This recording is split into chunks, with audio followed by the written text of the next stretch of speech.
Well, welcome back to GBS Morning Extra. If you're just joining us, you're watching GBS Morning Extra on this Monday morning. And today we have a discussion that will be talking about the BBI wars. Right now, as you know, the Supreme Council of Muslims in Kenya has come out strongly to criticize the extension of tenure for the BBI task force team. And they are also claiming that the team did not include the recommendations that they made. They also are saying that the BBI, as it stands, is taking Kenyans back to the old days where the presidency ruled with an iron fist. Well, that is among the things that we are also going to look at the politics in Jubilee. And the politics in Jubilee is becoming quite tricky. We have seen how the events that have unfolded over the weekend, Deputy President William Ruto criticizing those in the government or in the leading party, in the ruling party, he calling on rebels to actually shape up or ship out. And also he reiterated, he tried to remind Kenyans of the track record that the Jubilee Party has had, and calling on those in the party who are not satisfied with the kind of leadership to speak out their voice within the party using the party structures, or Kenya is a democratic state, according to his own words. Wajipange kivyao. That is also among the things that we are going to discuss. We are also going to talk about a video that has gone viral over the weekend, and this, I'm talking about a new release by one spoken art artist in Kenya, King Kaka. He's known as that. That's his stage name. And is both criticized and support in equal measure. We are also going to look at that. What warranted this kind of expression by a Kenyan? And what are Kenyans feeling? What's the reaction of Kenyans towards the same? That and many other issues also we are going to discuss this morning. But first we start with the BBI wars. And to help me do that this morning, we have with us in studio Bwana Oduor, who is a political analyst and also has been a friend of us, and he's a permanent is a resident guest here at GBS TV. Well, Oduor, yes. Quite interesting, the unfolding of, what is happening around the BBI over the weekend. We've seen SUPKEM, the Supreme Council of Muslims in Kenya, coming out to criticize the task force. Yeah. And actually, I think we have the footage. We can play that a little bit later. But what do you make of the development that is surrounding the BBI? Thank you so much, my brother, for having me again today. GBS has been known. Yeah, sure. Karibu. So, to go straight to the BBI, I believe that the task force did their mandate. But according to the wars and the issues that are emerging from different groups, not only the SUPKEM, then it began to seem like the task force did not go around the country collecting views on what Kenyans want. But did it really not go around the country, or are they just views by those people who so are... So I'm saying it is not only views of the SUPKEM, because I've also had complaints from around. I interact with so many people. Yes. On a daily basis, and people are complaining. So it looks like certain views, if they were collected, then they were not included in the report. And for me, I think that the task force should come out clear and respond to such claims, so that we see their stand as a nation and get a clear view of what they did during their period of the mandate by the president. And so if there are such claims emerging, if they really want us to be sure that they did their mandate with clarity and honesty, then they should come out, explain to us, and reject or accept such claims. But during the launch at the Bomas of Kenya, we heard from Haji himself, and also some of the key people who formulated the secretariat for the BBI, sure. The likes of Adam Solo, who addressed, very briefly though, sure, who addressed the gathering. They spoke about how they went, around the country, and they spoke to different groups. And Haji mentioned, 100 plus, groups that were represented, who did, who sent representatives. They received, I think, emails from 100 plus organizations. They received submissions from different institutions and individuals. I mean, is that not proof enough that these guys went around the country and spoke to people? Let me tell you, Timothy.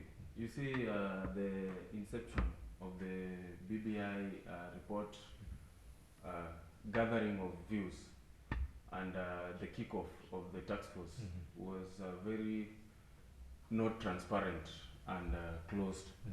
And that is why, as a country, as in some people have that authority and a right to critique, having read the report and not seeing their views. I mean, we didn't see BBI tax force on national media, for instance, going around the country collecting such views. So I mean, that process was very opaque. And now it stands that very, very unfortunately that they're the only people who can tell us about what they did and how they did it. Because anybody could come up with figures and cook up issues.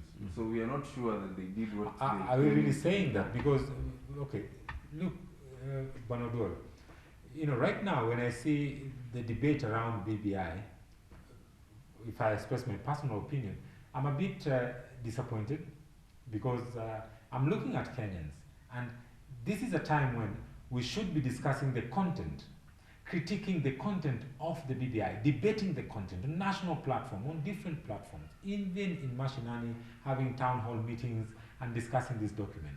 But what we are actually doing this time as a country is talking about the implementation of the document, is talking about whether this document represents the views of people or not. And really, when you look at the kind of debate that is going on around BBI, are Kenyans really genuine about discussing and, discussing the content of the BBI, or is it just critiquing the document? Let me tell you, in Kenya, a few individuals feel that the report is good as it is, and there is that group of individuals who still feel that there are a few recommendations that must be put there and the document to be polished. And in Kenya, there are a certain group of individuals who have just decided that the BBI is nothing for them, and they are not up to read it, or they are not even taking that opportunity to read the report. So I think if you talk about the implementation of the report, this is actually an activity and a process that should be spearheaded by the two individuals who came together and formed the task force. But I don't think they're doing much with concern to that, because as a country, we are always used to this culture of using voters as rubber stamp and passing issues in the name of the welfare of the people. But again, these things all of a sudden come back to us, and we just get to realize that we are representing a few people's individuals. So personally, I will advocate that Kenyans at their capacity access and read the report and make the various recommendations that need to be included. And informed choices, because informed choices, to some extent you can look at Kenyans and then we feel like, we are putting the cart ahead of the donkey, because we are already talking about, do we take it to parliament or do we take it to the people for a popular vote? We are looking at all these things, yet not many groups, a few have come, when you listen to people like Supkem, they came out very clearly and they stated this area and this area and this area. We made these recommendations, and we feel that this area is not representing our views. That is, I think, the kind of debate that we ought to have as a country around the BBI. But right now, when you listen, apart from small groups like this, even the youth, I've had disgruntled youth. Last time we were here with one of our, Rokin, and he was very much against it. There's no representation. But then, if you look at the way Kenyans are approaching this debate, if Kenyans would come out and say, okay, we've read, and these are our recommendations. The document says this, but then we want this, or we ought to do this. Why are Kenyans not doing that? Let me tell you, the reason why I say that the process of the BBI implementation and understanding should be spearheaded by the task force and different organizations. Like I told you, we, as the youth, we formed a group, yes, or through the auspices of Africa Youth Initiative, Africa Youth Trust, sorry, to go around this country and educate the youth on the BBI report. Yes. That is basically providing civic education, unpacking their gains from that report and simplifying them. So I mean, the government, in collaboration with a few well-willing or well-wishing NGOs, should form various task forces to go around this country and discuss this document with the people, because the language used in that document again is not simple for everyone. Sure. And so it might be hard to understand as it is. So I believe that the people who are responsible for this particular document are not taking it with the utmost emergency and need. Urgency also. Yeah, that it demands. You know, people are just leaving issues undealt with and waiting for a particular time when they will force this document on the people. And I've always had a question in my mind, if this BBI report that we have and we are perusing through is the actual one, or there will be another new BBI report that will come to Kenyans a few days to the either the parliamentary voting or the majority vote. Because if I listen keenly to the president during the launch, they said that there will be a technical task force to be established, you know, after the mandate of the other task force was done, to go through the country and collect recommendations from the countrymen and the people to integrate such particular views and recommendations. But then they've extended the time of the very task force. So it was, you see, the issue here is that there was a new task force that was supposed to be formed. Yes, and I believe that new task force that was supposed to be formed was supposed to be more inclusive and transparent in its dealings. Because look, not all Kenyans were represented in the task force in its quest and bid to collect recommendations and views of Kenyans. Yeah. So I believe the president and ex-prime minister would have been a little bit more considerate to ensure that they become inclusive, beginning with this task force, because it is inclusivity that they're championing as one of their major agendas. On the unity of Kenyans. Yes, so if they're not inclusive at this moment, then we will have a lot of problems implementing this particular report and even agreeing with them. Well, quite interesting there, and I think and that, so I come to the conclusion that this report may be a decoy, you know, something to distract us from our particular issues that are affecting the nation. Yes. So well, I wanted to hold that thought. Because I want us to take a short break.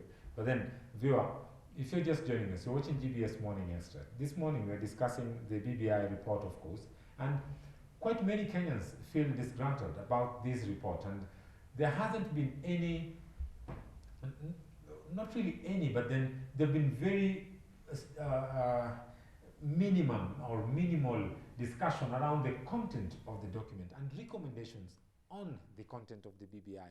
Much of the criticism that is coming up is just about, you know, the implementation and the way the task force is working and the extension of the task force and so on and so forth. But I really do hope that through this kind of discussions that we are able to discuss the content of the document and as a country be able to forge ahead. We take a short break now, but when we come back, we want to share more on this and also discuss other matters. So for now, let's take a short break. We'll be right back.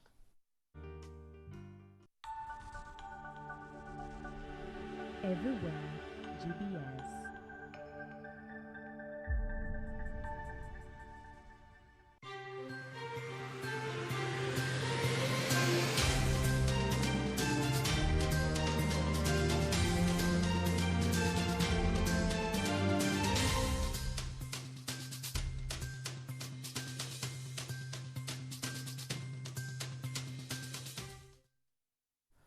Welcome back to GBS Morning Extra. If you're just joining us, our hashtag is GBS Morning Extra. Our Twitter handle is @KenyaGBS. You can send us a short SMS on 21144. 21144 is the number. You can also drop us an email on info@gbskenya.com. Now, as we were discussing earlier, we were talking about the BBI report. Now, the Supreme Council of Kenyan Muslim leaders have faulted the extension of the Building Bridges initiative. They have their reasons. And I would ask my director to play this video for us, and then let's listen in.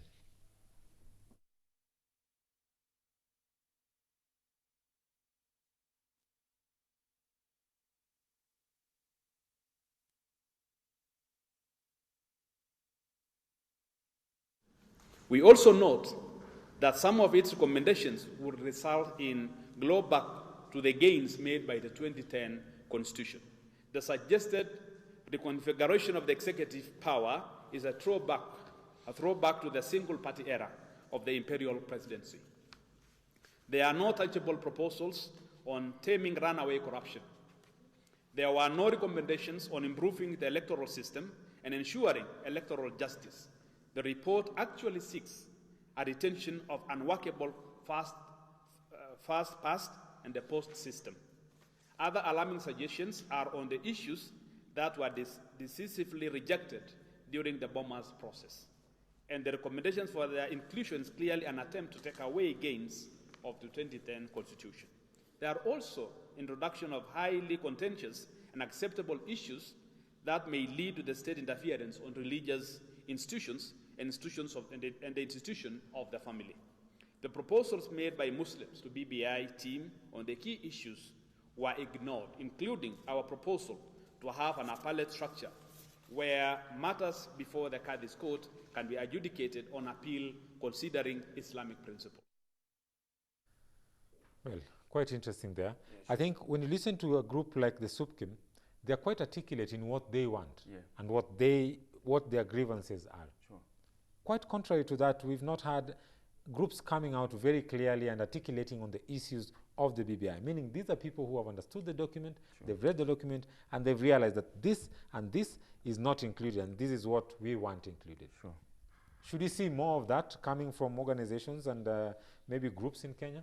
Yeah, I mean, if groups feel like their views were not presented, and they are able to articulate such views and make the recommendations, yeah, then the window is still open. I mean, they should come with those views and tell us what they particularly wanted as a group and they feel that has been infringed on.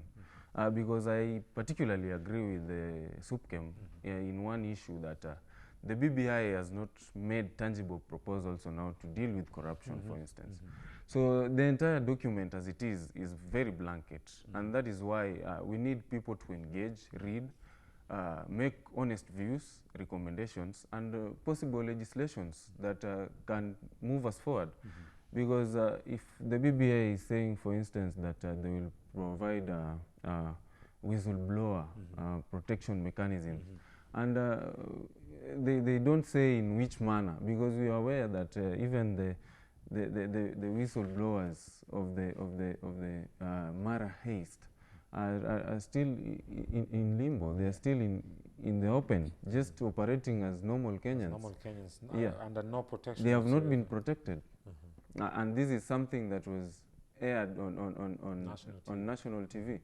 So there's a lot of disconnections in this report, and that is why people must read. And if we are really to implement the report, then people must read, understand, and make recommendations on where they feel that they have been shortchanged. So this is the report. It is here with us. And moving forward, before implementing, we really have to think and rethink. And that is why Kenyans must be brave enough to face these hard times, because this is already a hard time. And I think, according to your words, before we implement it, let us think and rethink. Yes. That means the reality is we have to read the document. Yes. We have to discuss the content of the document. Sure. If we fail to discuss the content of the document, then how can we even critique it? How can we even say that it failed, because if we cannot face it and debate it. If you don't read, you don't understand. Exactly. And if you don't understand, you can't critique. So it's basic logic. I want us to move on a bit to some political matters now. Sure. Jubilee politics. Over the weekend, we had a bite today where the deputy president is telling those rebels in the party to shape up or ship out. You know, right now, Ruto is calling on rebels within the party. And this is not my saying, it's clear and it's out there in the public domain and public clear that the team allied to Deputy President William Ruto has been the team that has been opposing everything, or almost everything that the president has been doing in terms of whatever he says, you know, trying to create political stability in the country, and so on and so forth. Now, he's calling on those, you know, rebels within the party to shape up or ship out. What is he saying? Is Ruto trying to confuse Kenyans? Ruto is not confusing Kenyans by any chance. And I think today you'll agree with me when I say that the handshake interfered with the agenda of the government. Because all these issues and the wrangles within Jubilee have been as a result of the handshake, the political jittery and discontentment. Would it really be right to say that it is the handshake that caused this, or people who are not pleased with the handshake have decided to disrupt government functions because they are not happy with the move that President Uhuru Kenyatta made? You see, the handshake is what has, first of all, has made President Uhuru Kenyatta to act in a certain way that is not welcomed by his deputy, for instance. And that is why the team that is allied to the DP are trying to make their own inroads in the country and ensure that they achieve their mandate come 2022. So this basically is 2022 politics, but it is developing from the roots right now. Because clearly we can see that there is a big rift within Jubilee. Because, for instance, it is quite unlikely for a ruling party to fight within itself and the opposition to be very comfortable. I mean, were it the old days before the handshake or pro 2017, yes, we'll see governors, for instance, of the opposition being attacked most. But right now, I think there are certain tactical moves by both the president and his deputy to ensure that their agenda and interests are met. Makiu, politics is all about interest. Yes. Yes. So these are two bigwigs trying to protect their interests within the party. And that is why the DP has to echo such sentiments, is trying to reperculate certain energies within the Jubilee coalition or Jubilee party. But then the Jubilee party is clearly a house divided. Sure. And even if you listen to the deputy, I mean, he wouldn't make such remarks if the house was intact. Yes, it is an issue they have been trying to avoid, but it's finally playing out. But then, is it not right for him just to say, let's come out of this government if the government cannot listen to us? I mean, because it is his faction that is causing the stir within the government, within the ruling party. We know about the Tanga and the Kieleweke. And of course, Tanga is allied to the president, to the deputy president. Kieleweke is allied to the president. I think both Tanga attacks Kieleweke and even Kieleweke attacks Tanga, yes, to be honest and fair. And so these guys are just in a marriage that is due to break up. And they're just trying to contain the issues for the remaining 2 years. Because if the DP, for instance, comes out and says that he wants to quit Jubilee, it will mean that he is quitting the presidency, because he's part of the presidency as a deputy. Yeah, as a deputy president. And that will be insubordination. Sure. If he comes out clear with such terms and words which presumably are harsh to the government, then it will mean that Ruto, for instance, wants to form a parallel government.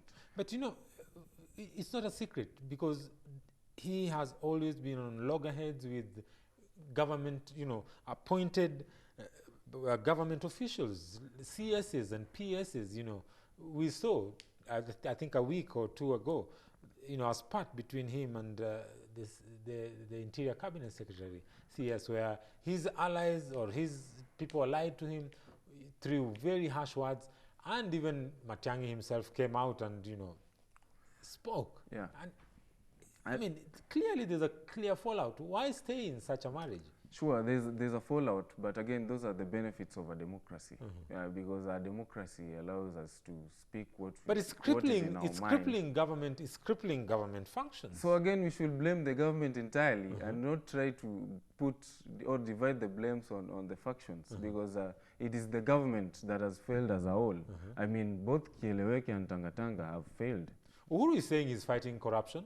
I mean, this when you get and some to the people point, are saying that they're being attacked. when you get to the point of corruption, it's actually sometimes very difficult to understand whether it is a honest fight or it's a witch hunt. Because again, if you see the manner in which this corruption is being fought, it is not the pleasant way.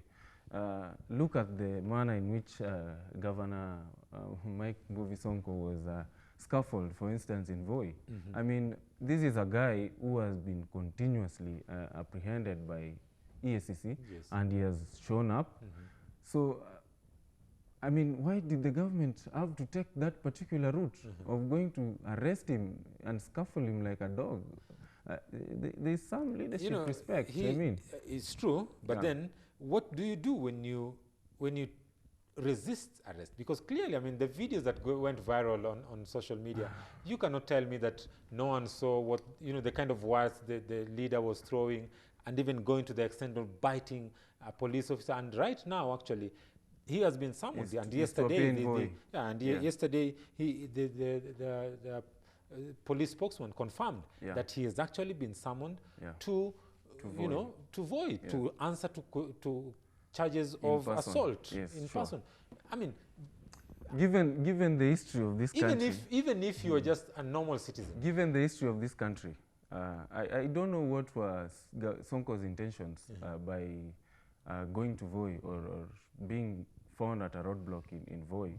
He was actually stopped. I think the roadblock was set up because of him. I want to believe he was not trying to run away from justice. I don't know if Sonko is guilty or is innocent. Of course. That is a matter that is yet to be confirmed by the courts.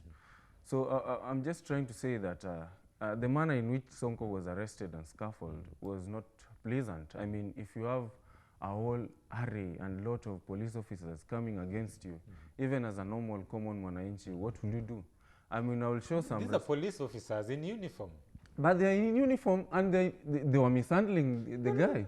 He was being mishandled. The videos that are being shown to us on social media are videos where there's some kind of fight and commotion between the governor and the police officers. What ensued there before, we do not know. So let us all analyze these issues with an open mind and not make or label Sonko as guilty. No one is labeling Sonko. So I believe that Sonko was a bit scared. I mean, because given the historical happenings in this country, as a leader, I mean, you do not know your fate. Maybe Sonko was going to experience the like of Migunas. So that is to where will he be deported? I mean, you never know. You never know. The government has its ways. Even if were it not deportation, then I don't know. But I personally feel that. Anyway, right now, Elachi, the Speaker of the County Assembly, yesterday came out and spoke and said that, try to allay fears about people who are saying there's a power vacuum at City Hall. She went on to say that the governor had already, signed the 2019-2020 financial budget, which means all the departments or ministries within the county government have been allocated the money, and the government the county government of Nairobi can run without Sonko. What do you think? I mean, at the moment, we cannot say that there is much of a crisis because crises develop with time. Sonko was just arrested the other day and arraigned in court. So I believe there are systems and structures in place at City Hall to ensure that the work that was planned for the end of this year continues. And possibly Elachi will be speaking in that manner because she knows that she could assume the office of governor as acting governor for the 60 days when she's appointed, for the next 60 days. So, I mean, she's trying to brace herself for the position. So she's the designated survivor in this case. Well, finally, as we conclude, I know time is short, but over the weekend, we had this issue of King Kaka. And it's blown the country and, torn the country into two. Some people criticize King Kaka, saying that he campaigned for Jubilee in 2017.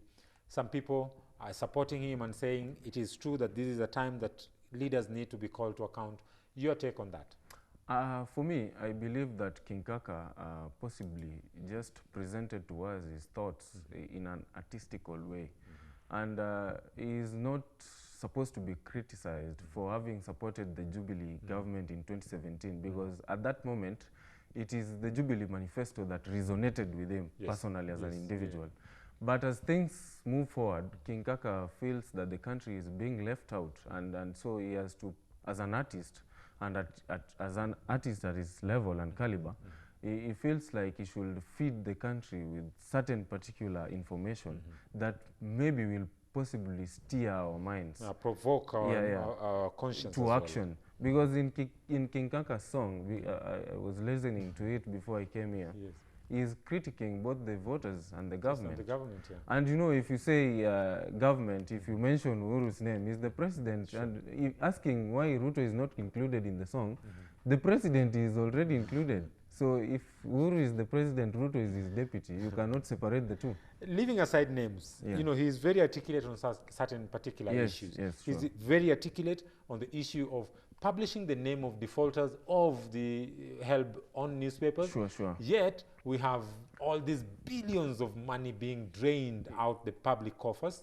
He's talking about NHIF. He's talking about the issue of police housing and also how police are being used to, protect certain interests. He's talking about the Kenya Revenue Authority, how it's getting money from us, giving it to people who are in turn just using it in their own ways. He's, of course, going to an extent of mentioning names, which I'll not do here, of people whose daughters have accounts stashed with hundreds of millions and monies in foreign offshore accounts. I mean, these are things that are known to Kenyans. Why criticize such? Maybe a few, as you have said, and you have well, in a good manner described Kaka's artistical work. I mean, that is a piece in itself that try to present and tell us about the ill of the society. And people who are critiquing such a piece are people who feel maybe aggrieved for certain interest or issues. They feel that King Kaka is airing their issues out. Personal. It's becoming personal. So for me, I received that particular song with much welcoming and reception, because if we are to move forward as a country, then we need to say no to certain issues of corruption, and NYS in that song should be symbolic, and it should be representative for all corruption scandals. So don't feel like this guy is mentioning other scandals and leaving out others. Please, let us not, as a country, let's not make it personal. Try and politic and personalize issues. I mean, certain issues are just honest, and they just need honest views from the country. So for me, that is how I take that artistical piece. Thank you very much, Oduor. For interest of time, we have to end it here, viewer. Well, we have come to the end of this segment, and quite interesting that this kind of conversations keep cropping up in our society. And of course, we will keep an eye on what's going on, and we will be discussing this on every day from today until Thursday. We'll be having sessions where we will be able to articulate on these issues. Of course, the BBI issue is generating a lot of mixed reactions from different areas. We've also the Jubilee politics, which is continuously, you had the president today, he spoke about, the citizens taking leaders, elected leaders into account, and talking about things like, governor sio mkubwa, mkubwa ni mwananchi ambaye alimuelect. So such talks, as they continue, indeed, it provokes and evokes a conversation in the country that needs to be addressed. Well, for now, we do bring this to an end, but then I'm going to pave way for my colleague Kevin Nyariki, who is back, and he's going to give us some happenings of sports over the weekend on Sports Extra that is coming up.